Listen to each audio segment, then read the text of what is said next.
Hello everyone. जैसा कि आपने अपने टीचर से या फिर किसी टॉपर से सुना होगा कि अगर आपको बोर्ड में या फिर कंपटीशन में अच्छे मार्क्स लेकर आने हैं तो फिर आपको एनसीईआरटी को रीड करना बहुत ज़्यादा ज़रूरी होता है, क्योंकि टॉपर्स के अकॉर्डिंग अगर आपको अच्छे मार्क्स लेकर आने हैं तो आपको रेफरेंस बुक की बजाय आपको एनसीईआरटी से पढ़ना पड़ेगा। अब लेकिन बहुत सारे बच्चों में प्रॉब्लम ये होती है कि वो एक बोलते हैं कि एनसीईआरटी की जो लैंग्वेज है वो उनके समझ में नहीं आती, तो उनके लिए बड़ी दिक्कत आ जाती है। तो मैं उन्हीं बच्चों के लिए फिर मैं ये वीडियो बना रहा हूँ जिसमें हम क्लास 12 फिजिक्स के first chapter electric charge and field को लाइन बाय लाइन एनसीईआरटी को रीड करना और उसको एक्सप्लेन भी करेंगे। तो अब देखिए मैंने यहाँ पे स्टार्ट कर दिया है, तो मेरी आपसे रिक्वेस्ट है कि आप ये वीडियो को पूरा देखें। ठीक है, उसके बाद मैं और भी एक चैप्टर की मैं कई वीडियो बनाऊंगा। ऐसा नहीं है कि एक वीडियो में एक ही चैप्टर, क्योंकि ज़्यादा टाइम लगता है ना तो वीडियो ज़्यादा लंबी हो जाती है। तो मैं स्टार्ट कर रहा हूँ स्टेप बाय स्टेप, एक एक चीज़ को ले करके चलेंगे हम। तो सबसे पहले देखिए ये जो फर्स्ट चैप्टर है इलेक्ट्रिक चार्ज एंड फील्ड, इसका जो टॉपिक है इंट्रोडक्शन, इंट्रोडक्शन हेडिंग से हम स्टार्ट करते हैं। तो चलिए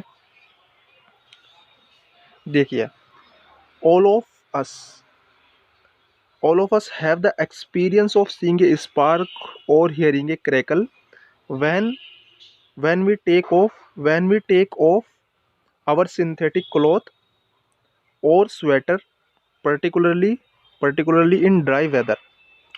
देखिए इसको समझिए यहाँ से यहाँ तक। पहले तो मैं इसको बताता हूँ उसका मीनिंग क्या है, फिर उसके बाद इसको एक्सप्लेन करते हैं। देखिए हमने सभी ने, जब हम सर्दियों के अंदर आपने ये चीज़ महसूस की होगी, जब हम स्वेटर को उतारते हैं या फिर स्वेटर को पहनते हैं तो होता ये है कि आपको उसमें एक चिंगारी यानी एक स्पार्क आपको नज़र आता है। आपने ये महसूस की होगी, आई होप, मैंने तो की है। तो अब ये क्यों होता है इसके बारे में हम आगे एक्सप्लेन करते हैं। ये लाइन का मीनिंग तो यही था। अच्छा, ये होता है पर्टिकुलरली, मैं आपको बता दूं, सिंथेटिक क्लॉथ के साथ ही होता है ये। ऐसा नहीं कि सभी क्लॉथ के साथ में हो रहा है। ठीक है बात यहाँ तक। तो उसके बाद देखिए, उसके बाद क्या है, this is almost inevitable with ladies garments like polyester sari. अब यही सेम चीज़ किसके साथ होती है, जो लेडीज़ की जो साड़ी होती है पॉलिस्टर साड़ी, ये वो भी लेडीज़ भी इस चीज़ को फील करती है कि कुछ जैसे वो चेंज करनी होती है तो उसमें, या फिर हल्का सा जब उसे रब किया जाता है तो उसमें से एक चिंगारी टाइप की निकलती है, स्पार्क निकलता है। तो अब आप उसके बाद देखिए क्या कह रहा है ये,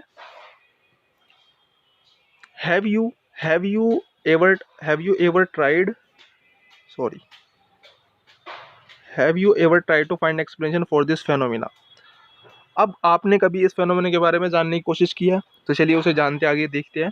उसके बाद क्या कह रहा है ये बोल रहा है कि another common example of electric discharge is the lighting that we see sky in the sky during thunder storm. ठीक है, तो अभी मैंने आपको देखो ऊपर एग्जांपल दिए थे कि स्वेटर को जब आप पहनते हो या स्वेटर को उतारते हो तब आपको स्पार्क दिखाई देती है। इसी तरीके से पॉलिस्टर साड़ी के साथ में भी ये होता है। और ये जो है ये फेनोमेना क्या है, ये हम आगे बताएंगे क्यों हो रहा है ऐसा, इसके बारे में हम आगे बताएंगे। फिलहाल तो हम ये फेनोमेना को डिस्कस कर रहे हैं कौन कौन सा है। तो अब देखिए, जो थंडर स्टॉर्म यानी कि जो आंधी तूफान वगैरह चलते हैं, तो आपने कॉमन सी बात है, बिजली कड़कती है, आपने देखा होगा।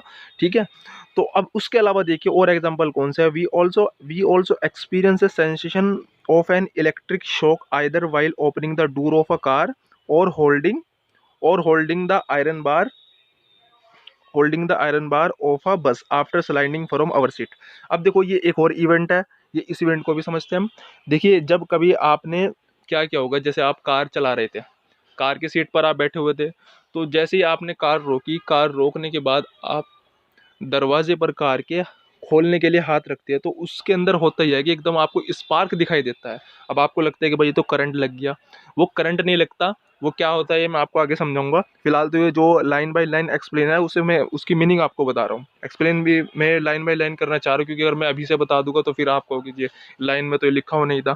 तो चलिए, तो और ये सेम चीज़ आपको कब होती है, जैसे आप बस में बैठे हुए हैं, तो बस में आप जब आपका स्टॉप आता है तो आप उतरते हो ना, तो उतरने के दौरान होता यह है कि जैसे आप उतरे, उतरने के लिए आप एक बार को पकड़ते हो, आयरन बार को।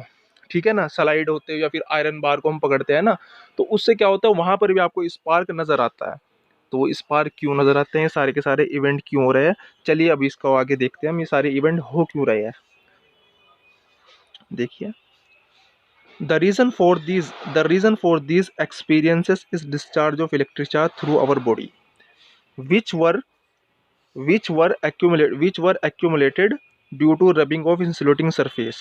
अब देखिए, ये जितने भी इवेंट थे जो मैंने आपको बताए, चाहे वो जब आप स्वेटर पहनते हो, या फिर पॉलिस्टर साड़ी के साथ हुआ हो, या थंडर स्ट्रॉम में जो बिजली कड़कती हो, या फिर जो ये आप कार के अंदर से जब कार को आप रोक करके दरवाजे पर हाथ रखते हो, कार के दरवाजे को खोलने के लिए हाथ रखते हो, तो उस दौरान ये जो स्पार्क दिख रहा है, तो ये क्यों होता है? देखिए, ये इसलिए होता है क्योंकि जब हम स्वेटर पहनते हैं, तो वो क्या होता है कि वो हमारी बॉडी पर या हमारे अंदर जो दूसरा हमने कपड़ा पहना होता है, क्योंकि स्वेटर हम कब पहनते हैं, जब उसके नीचे कोई दूसरा कपड़ा होता है, तो जब वो स्वेटर पहनते हैं तो वो क्या करता है, वो रब्ड होता है, यानी कि वो एक दूसरे पर रगड़ खाते हैं दोनों कपड़े। उससे क्या होता है कि दोनों ही, तो उस स्वेटर पे क्या होता है कि उस स्वेटर पे चार्ज जो होता है ना, मतलब हम उस स्वेटर की वजह से हमारी बॉडी पर चार्ज एक्यूमुलेट हो जाता है। जैसे हमने स्वेटर पहना, स्वेटर पहनने के बाद वो रप्ट करेगा हमारी बॉडी पर, तो हमारी बॉडी के अंदर चार्ज क्या होगा, स्टोर हो जाएगा। तो अब उसके बाद क्या होता है कि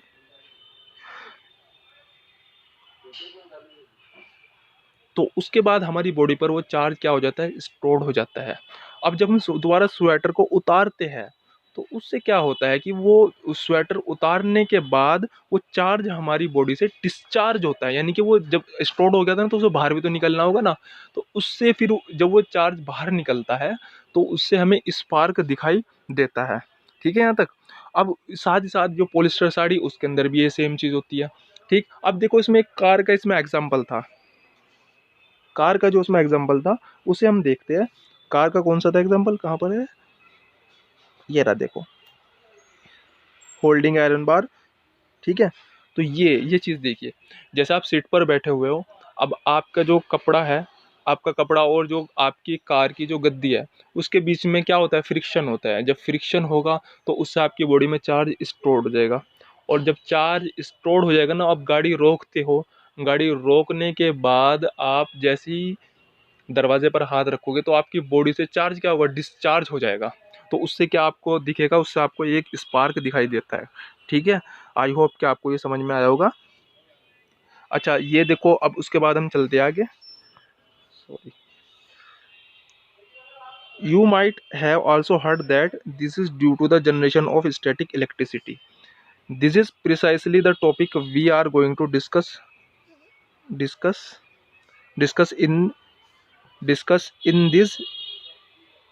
इन this and next chapter. Statics mean anything that does not move और चेंज विद टाइम। अब देखो सुनो, अब बहुत सारे लोगों से आपने सुना होगा, ये जो जितने भी फेनोमेना मैंने आपको ऊपर बताया है, चाहे वो स्वेटर को पहनने या उतारने के दौरान स्पार्क हो, चाहे वो गाड़ी के दरवाजे पर हाथ रखते हुए स्पार्क हो, ये सब के सब किसकी वजह से होते हैं, स्टैटिक इलेक्ट्रिसिटी की वजह से होते हैं, ये आपने सुना होगा। ठीक है, आई होप अगर नहीं सुना तो आज अब आप सुन लीजिए। तो ठीक है, बात बिल्कुल स्टैटिक इलेक्ट्रिसिटी की वजह से होता है। अब ये स्टैटिक इलेक्ट्रिसिटी क्या है, इसको मैं भी आपको बताऊंगा। तो static means anything does not move और चेंज विद टाइम। देखिए सुनिए, तो देखिए मैं आपको बताता चलूँ कि जो इलेक्ट्रिसिटी प्रोड्यूस होती है वो दो तरीके से हो सकती है। एक तो जब जब चार्ज मोशन पर हो, और एक जब चार्ज रेस्ट पर हो। तो जब चार्ज मोशन पर होते हैं तो उसमें जो इलेक्ट्रिसिटी प्रोड्यूस होती है, ये कौन सी इलेक्ट्रिसिटी होती है, ये होती है जो हमारे घरों के अंदर आती है।